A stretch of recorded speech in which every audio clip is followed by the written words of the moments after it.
ഓം ഹരിശ്രീ ഗണപതയേ നമ. അവിഘ്നമസ്തു. ഓം നമോ ഭഗവതേ വാസുദേവായ. ശ്രീകൃഷ്ണ പരമാത്മനേ നമ. സർവഭക്തമക്കൾക്കും എൻ്റെ വിനിതമായ പ്രണാമം. എല്ലാവർക്കും ശാന്തിയും സമാധാനവും എല്ലാ നന്മകളും ഉണ്ടാകണമെന്ന് പ്രാർത്ഥിക്കുന്നു. ഓം ലോകാ സമസ്ത സുഖിനോ ഭവന്തു. നമ്മൾ നാരായണീയം ദശകം 38 കൃഷ്ണ അവതാരമാണ് നമ്മൾ വായിച്ചുകൊണ്ടിരുന്നത്. അതിനു മുമ്പത്തെ ദശകത്തിൽ കൃഷ്ണൻ അവതരിക്കുന്ന കാരണമായിരുന്നു, എന്ത് കാരണത്തിനാണ് ഭഗവാൻ അവതരിക്കുന്നതായിരുന്നു. ഇപ്പോൾ നമുക്ക് ഭഗവാൻ അവതരിച്ചു കഴിഞ്ഞ 4-ാമത്തെ ശ്ലോകം വായിച്ചപ്പോൾ ഭഗവാൻ ഇങ്ങനെ കാരാഗൃഹത്തിലായിരുന്നല്ലോ മാതാപിതാക്കൾ കിടന്നത്. അപ്പോൾ അവിടെ എന്താ ജ്യേഷ്ഠയായിരുന്നു, അതായത് ജ്യേഷ്ഠ ഭഗവതിയാണ്, മൂജാഷ്ടയാണ്. അത്രമാത്രം വിഷമിച്ച് കിടക്കുന്ന കാരാഗൃഹത്തിലാണ് മാതാപിതാക്കൾ കിടക്കുന്നത്. അപ്പോൾ ഇവിടെ ഭഗവാൻ അവതരിച്ചപ്പോൾ മഹാലക്ഷ്മി, ഭഗവാന്റെ ദേവി അവിടെ അവതരിച്ചു. ഭഗവാന്റെ കൂടെ എപ്പോഴും ഭഗവാന്റെ കൂടെ ദേവി ഉണ്ടല്ലോ, അതുകൊണ്ട് ഇപ്പോൾ അവിടെ മഹാലക്ഷ്മി കുടികൊള്ളുന്നു. അങ്ങനെയാണ് നമ്മൾ വായിച്ച് നിർത്തിയത്. ജ്യേഷ്ഠയെ പടിയിറക്കി, എന്നിട്ട് മഹാലക്ഷ്മി ഭഗവാനോടൊപ്പം അവിടെ വന്നു. നമുക്ക് 5-ാമത്തെ ശ്ലോകം വായിക്കാം. ശ്ലോകം 5. ശൗരേസ്തു ധീരമുനിമണ്ഡലചേതസോപി ദൂരസ്ഥിതം വപുരുദീക്ഷ്യ നിജേഷണാഭ്യാം ആനന്ദബാഷ്പുളകോഗമ ഗൽഗദാർദ്ര തുഷ്ടാവദൃഷ്ടിമകരന്തര സംഭവന്തം. ശൗരിസ്തു ധീരമുനിമണ്ഡലചേതസോപി ദൂരസ്ഥിതം വപുർ ഉദീക്ഷ്യ നിജേഷണാഭ്യാം ആനന്ദബാഷ്പുളകോദ്ഗമ ഗൽഗദാർദ്ര തുഷ്ടാവദൃഷ്ടിമകരന്തര സംഭവന്തം. ഇവിടെ ഭട്ടത്തിരിപ്പാട് എങ്ങനെയാ ഭഗവാനെ ഇതൊക്കെ പറഞ്ഞ് വർണ്ണിക്കുന്നത്. ഭഗവാൻ നാരായണൻ, അത് വാസുദേവൻ. ഭഗവാൻ നാരായണനാകട്ടെ ജിതേന്ദ്രിയന്മാരായ, അതായത് ഇന്ദ്രിയങ്ങളെ ജയിച്ച മുനിമാരുടെ സമാധിക്ക് പോലും വിഷയമല്ലാത്ത അത്ഭുതമൂർത്തിയാണ്. കാരണം ജിതേന്ദ്രന്മാരെന്ന് പറഞ്ഞാൽ ഇതെല്ലാം ത്യജിച്ച് ഇന്ദ്രിയങ്ങളെ ജയിച്ച് അങ്ങനെയുള്ള മുനിമാരുടെ സമാധിക്ക് പോലും വിഷയമല്ലാത്ത അത്ഭുതമൂർത്തിയാണ് ഭഗവാൻ വാസുദേവൻ നാരായണൻ. ആ തിരുവുടൽ ആര് ഇത്ര കണ്ണിറയെ കണ്ടത്? വസുദേവരും ദേവകിയൊക്കെ അല്ലേ? ഈ സമാധി ഇരിക്കുന്ന എല്ലാം ജയിച്ച് ജിതേന്ദ്രന്മാരെ മഹാമുനിമാർക്ക് പോലും സാധിക്കാത്ത ആ തിരുവുടൽ, അതായത് സ്വന്തം മകനായി ഇവിടെ പിറന്നു. അത് കണ്ണിറയെ കണ്ട വസുദേവർ വെച്ചാൽ പിതാവ്, വാസുദേവൻ എന്ന് വെച്ചാൽ ഭഗവാൻ, വസുദേവർ പിതാവ്. ആ വസുദേവർ സന്തോഷാശ്രു പൊഴിച്ചുകൊണ്ട് രോമാഞ്ച കഞ്ചുകമണിഞ്ഞ് ഗൽഗതകണ്ഠനായി കണ്ണിന് തേൻകുഴമ്പായ നെന്തിരുവടിയെ വാഴ്ത്തി സ്തുതിച്ചു. എന്താ, ഒരു തപസ്സോ വല്ലതും അവർ പണ്ട് തപസ് ചെയ്തതിൻ്റെ ഫലമാണ്. എങ്കിലിവിടെ ജിതേന്ദ്രന്മാരായ മാമുനിമാരുടെ സമാധിക്ക് പോലും ഭഗവാന് വിഷയമല്ല. അങ്ങനെയുള്ള അത്ഭുതമൂർത്തിയാണ് ഇവിടെ ഭഗവാനെ ഇവർ കണ്ണിറയെ കാണുന്നത്, ഈ മാതാപിതാക്കൾ. അതുകൊണ്ട് ഭഗവാനെ ഇങ്ങനെ രോമാഞ്ച കുഞ്ചുകമണിഞ്ഞ് ഈ പിതാവ് ഗൽഗതകണ്ഠനായി സംസാരിക്കാൻ തൊണ്ട ഇടർന്ന് അങ്ങനെ കണ്ണിന് തേൻകുഴമ്പായ ഭഗവാനെ വാഴ്ത്തി സ്തുതിച്ചു ഈ പിതാവായ വസുദേവർ. ആ രൂപദർശനം, ഭഗവാന്റെ ആ രൂപം, ആ ദർശനം വസുദേവരെ രോമാഞ്ചം കൊള്ളിച്ചു. നമുക്കൊന്ന് ആലോചിച്ച് നോക്കണം, അവരവരുടെ കുടുംബത്തിൽ ഇങ്ങനൊരു മകനായിട്ട് ഭഗവാൻ ഇങ്ങനെ അവതരിച്ചാലുള്ള എത്രമാത്രം ഒരു ആനന്ദമാകും എന്നുള്ളത്. അപ്പോൾ ആ വസുദേവർക്കും ദേവയ്ക്കും അതിൻ്റെ ഭാഗ്യം ഉണ്ടായല്ലോ. അങ്ങനെ രോമാഞ്ചം കൊള്ളിച്ച ആ പിതാവിനെ ആനന്ദ തുന്തിലനാക്കി. സന്തോഷം കൂടുമ്പോൾ വാക്കുകൾ പുറത്തു വരാതാകുന്നു, അവർക്ക് ഗൽഗത ഉണ്ടാകും, തൊണ്ട ഇടറും. അത്രമാത്രം സന്തോഷമാണ് അവിടെ സംഭവിക്കുന്നത് ഈ പിതാവിന്. അപ്പോഴവിടെ ഗൽഗതകണ്ഠനായി തൊണ്ട ഇടർച്ച ഉണ്ടാകുന്നത് ഈ പിതാവിന്. അതാണ് വസുദേവർക്ക് സംഭവിച്ചത്. വസുദേവർക്ക് തൊണ്ട ഇടറി, ആനന്ദമുണ്ടായി, രോമാഞ്ചമുണ്ടായി, ആനന്ദ തുന്തിലനാക്കി, രോമാഞ്ച കഞ്ചുകമൊക്കെ അണിഞ്ഞ് ഇങ്ങനെ പിതാവ് ആ വസുദേവർക്ക് ഇത്രയെല്ലാം സംഭവിച്ചു. ഭഗവാൻ അവിടെ ആ ആ കാരാഗൃഹത്തിൽ ഇങ്ങനെ സംഭവം. അപ്പോൾ അവിടെ എന്താ വന്നേ? ആ മൂജാഷ്ടയായിരിക്കുന്ന ജ്യേഷ്ഠ ഭഗവതിയെ ആട്ടിയിറക്കിയുടെ ആര് വന്നു? ഇത്രയും ആനന്ദം ഉണ്ടാക്കാൻ ദേവി മഹാലക്ഷ്മി ആരുടെ കൂടെ വന്നു? ഭഗവാൻ നാരായണൻ അവതരിക്കുമ്പോൾ ദേവി കൂടെ ഉണ്ടല്ലോ, വക്ഷസ്സിലുണ്ടല്ലോ. അപ്പോൾ അവിടെ സന്തോഷം കൊണ്ട് ആറാടി. അതാണ് ഈ ശ്ലോകത്തിൽ. നമുക്ക് അടുത്ത ശ്ലോകം വായിക്കാം. ശ്ലോകം 6. ദേവപ്രസീദ പരപൂരുഷ താപവല്ലീ നിർലൂനിതാത്ര സമനേത്ര കലാവിലാസിൻ ഖേദാൻ അപാകുരു കൃപാകുരുഭി കടാക്ഷൈർ ഇത്യാദിതേന മുദിതേന ചിരം നുതോഭൂ ദേവാ പ്രസീത പരപുരുഷ താപവല്ലീ നിർലൂനിതാത്ര സമനേത്ര കലാവിലാസിൻ ഖേദാൻ അപാഗുരു കൃപാഗുരുഭി കടാക്ഷൈർ ഇത്യാദിതേന മുദിതേന ചിരം നുതോഭൂ.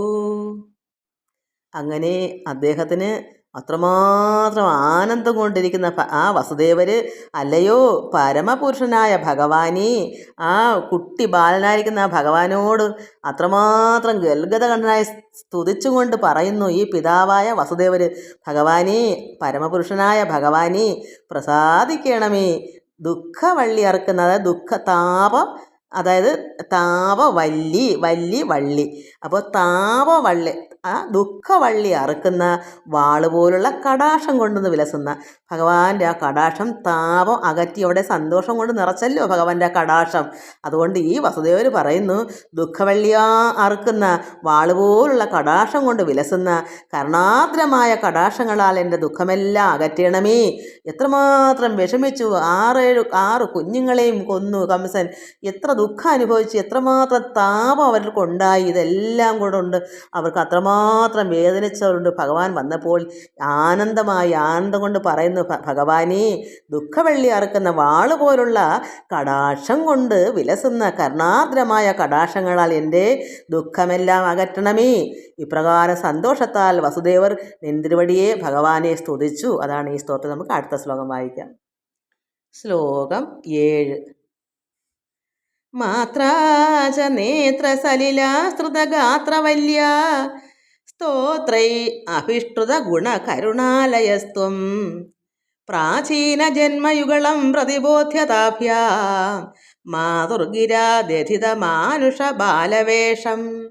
മാത്രാച നേത്ര സലിലാസ്തൃതഗാത്രവല്യ സ്തോത്രൈ അഭിഷ്ടുത ഗുണകരുണാലയസ്ത്വം പ്രാചീന ജന്മയുഗളം പ്രതിബോധ്യതാഭ്യാം മാതുർഗിരാദ്യഥിത മാനുഷ ബാലവേഷം. ഇവിടെ ഈ ശ്ലോകത്തിൽ ഭട്ടതിരിപ്പാട് എങ്ങനെയാ പറയുന്നത്? മാതാവായ ദേവകിയും സന്തോഷാശ്രു പൊഴിച്ചും കൊണ്ട് വാഴ്ത്തി സ്തുതിച്ച ഗുണങ്ങളോട് കൂടിയ കരുണാമയനായ നിന്തിരുവടി മാതാപിതാക്കളുടെ കഴിഞ്ഞു പോയ 2 ജന്മങ്ങളിലെ കാര്യം അവരെ ബോധ്യപ്പെടുത്തിയിട്ട് മാതാവിൻ്റെ അപേക്ഷ പ്രകാരം ദിവ്യരൂപം വെടിഞ്ഞ് മനുഷ്യ ശിശുരൂപം കൈക്കൊണ്ട് കിടന്നു. കാര്യകാരണങ്ങളെല്ലാം അമ്മയും അച്ഛനെയും പറഞ്ഞ് ബോധ്യപ്പെടുത്തുന്നവരെ ബാലരൂപമായിരുന്നു. അപ്പോൾ അതെല്ലാം പറഞ്ഞു കൊടുത്തിട്ട് എന്താ പറഞ്ഞു കൊടുത്തത്? കഴിഞ്ഞു പോയ ജന്മങ്ങളിലെ മാതാപിതാക്കളുടെ അവസ്ഥകൾ, അതാണ് ഇവിടെ പറഞ്ഞു കൊടുക്കുന്നത്. അങ്ങനെ എല്ലാം ബോധ്യപ്പെടുത്തിയിട്ട് മാതാവിൻ്റെ അപേക്ഷ പ്രകാരം മാതാവ് പറഞ്ഞ് അപേക്ഷിക്കുന്ന ഈ ദിവ്യരൂപം മാറ്റി സാധാരണ ഒരു കുഞ്ഞിൻ്റെ വേഷം നയിച്ച് കിടക്കണമെന്ന്. അല്ലെങ്കിൽ എല്ലാവരും അറിയത്തില്ലയോ ഇങ്ങനെ ഭഗവാനെ അവിടെ അവതരിച്ചെന്ന്. അതുകൊണ്ട് ആ ദിവ്യരൂപം, ആ ബാലരൂപം വെടിഞ്ഞ് ഒരു കുഞ്ഞ് ശിശുരൂപം എങ്ങനെയാണ് പ്രസവിച്ച് കിടക്കുന്നത്, ആ രൂപം കൈക്കൊണ്ട് കിടന്നു. അപ്പോൾ അവർക്ക് എന്താ പറഞ്ഞു കൊടുത്തതെന്ന് നമുക്കിനി വായിക്കാം. അങ്ങനെ കുഞ്ഞ് ഇതെല്ലാം കുഞ്ഞിൻ്റെ വേഷം, അത് ബാലനായിട്ട് നിന്നുകൊണ്ട് എല്ലാ കാര്യവും പറഞ്ഞിട്ട് ഭഗവാനോടെ പൊടി കുഞ്ഞായിട്ട് അപ്പോൾ പ്രസവിച്ച കുഞ്ഞിനെ പോലെ കിടക്കണ്ടേ, അങ്ങനെ കിടക്കുന്നു. അപ്പോൾ എന്താ ഇവരോട് പറഞ്ഞു കൊടുത്തത്?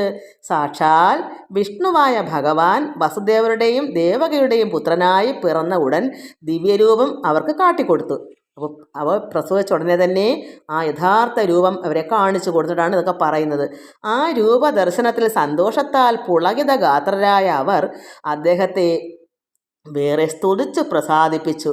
അപ്പോൾ അങ്ങനെ സ്തുതിക്കുമ്പം കേൾക്കാൻ അറിയുന്ന ഒരു പരുവാണല്ലോ ബാലരൂപം. അപ്പോൾ അതെല്ലാം പറഞ്ഞുകൊണ്ടിരിക്കുമ്പോൾ ഇവർ അമ്മയും അച്ഛനും കൂടെ അങ്ങേയറ്റം ഭഗവാനെ പ്രാർത്ഥിച്ച് സ്തുതിച്ച് പ്രസാദിപ്പിച്ചിട്ട്, അപ്പോൾ ഭഗവാൻ അവരുടെ ഭക്തിയിലും സ്തുതിയിലും പ്രസന്നനായ ഭഗവാൻ അവർക്ക് പുത്രനായി പിറക്കാനുണ്ടായ കാരണം ബോധ്യപ്പെടുത്തിക്കൊണ്ട് പറഞ്ഞു. അതാണ് ഇതെല്ലാം പറഞ്ഞിട്ട് ആ ദിവ്യരൂപം മാറ്റിയെന്ന് പറഞ്ഞു. അപ്പോൾ അവർ കഴിഞ്ഞ ജന്മങ്ങളിലെ ഓരോ കാര്യങ്ങൾ ഇങ്ങനെ ആ ബാലനായിരുന്ന ആ കുട്ടി ആ ഭഗവാൻ ഇതെല്ലാം പറഞ്ഞു കൊടുക്കുന്നതാണ് ഇത്. അമ്മേ, അത് അമ്മയെ വിളിക്കുവാണ് ദേവകിയുടെ. അമ്മേ, ഞാൻ നിങ്ങളുടെ 2 പേരുടെയും കഴിഞ്ഞ ജന്മങ്ങളിലെ പുത്രനായി അവതരിച്ചിട്ടുണ്ട്. ആദ്യം സ്വയംഭൂവ മന്വന്തരത്തിൽ ഈ പിതാവ്, അതായത് ഈ വസുദേവര് സുതപസ് എന്ന പ്രജാപതി ആയിരുന്നു അമ്മേ. സുതപസ് എന്ന ഒരു പ്രജാപതിയായിരുന്നു. അമ്മയാണെങ്കിലോ അദ്ദേഹത്തിന് ധർമ്മപത്നി പ്രശ്നിയുമായിരുന്നു. അന്ന് ദമ്പതികളായിരുന്ന നിങ്ങൾ രണ്ടുപേരും കൂടി എന്നെ തപസ് ചെയ്ത് പ്രസാദിപ്പിച്ചു. ഞാൻ പ്രസന്നനായി എന്ത് വരം വേണമെന്ന് ചോദിച്ചപ്പോൾ നിങ്ങൾ കാരണം 3 വട്ടം പറഞ്ഞു, അങ്ങേക്ക് തുല്യനായ ഒരു പുത്രനെ തരണമെന്നാണ് നിങ്ങൾ അപേക്ഷിച്ചത്. അത് ഭഗവാൻ നാരായണൻ എന്ന് പ്രത്യക്ഷപ്പെട്ടപ്പോൾ വരം ചോദിച്ച് എന്താ വേണ്ടത്. അപ്പോൾ 3 പ്രാവശ്യം പറഞ്ഞു, ഭഗവാനെ അങ്ങേപോലെ തുല്യനായ ഒരു പുത്രനെ തരണമെന്ന്. അങ്ങനെയാണ് അന്ന് തപസ് ചെയ്ത് വരം മേടിച്ചിരുന്നു. അതാണ് ഇവിടെ ഇങ്ങനെ വരാനുള്ള കാരണമെന്ന് പറയുന്നത്.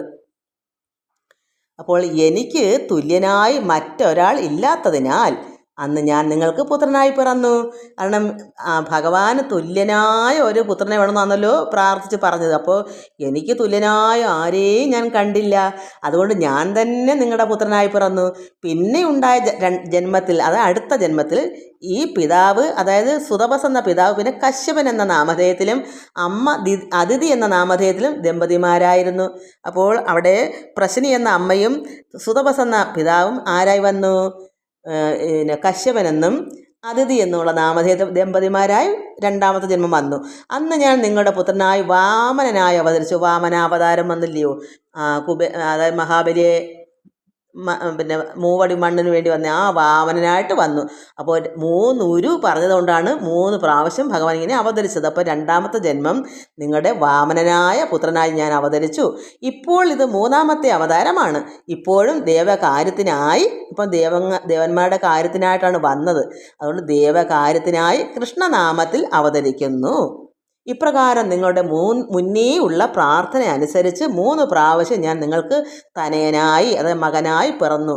നിങ്ങളുടെ തപസ്സിൻ്റെ ഫലം നൽകിയിരിക്കുന്നു. ഇതോടുകൂടി അക്കാടം അങ്ങ് തീർന്ന് 3 ഉരു വന്നു. അതാണ് നിങ്ങളുടെ തപസ്സിൻ്റെ, അന്ന് ചെയ്ത തപസ്സിൻ്റെ ഫലമാണ് ഇങ്ങനെ സംഭവിച്ചത് എന്നാണ് ഇതിൽ പറയുന്നത്. നമുക്ക് എല്ലാവർക്കും മനസ്സിലായെന്ന് വിചാരിക്കുന്നു. ഓം ലോകാ സമസ്ത സുഖിനോ ഭവന്തു. ഭഗവാനെ സർവത്ര ഗോവിന്ദ നാമ സങ്കീർത്തനം. ഗോവിന്ദ ഗോവിന്ദ.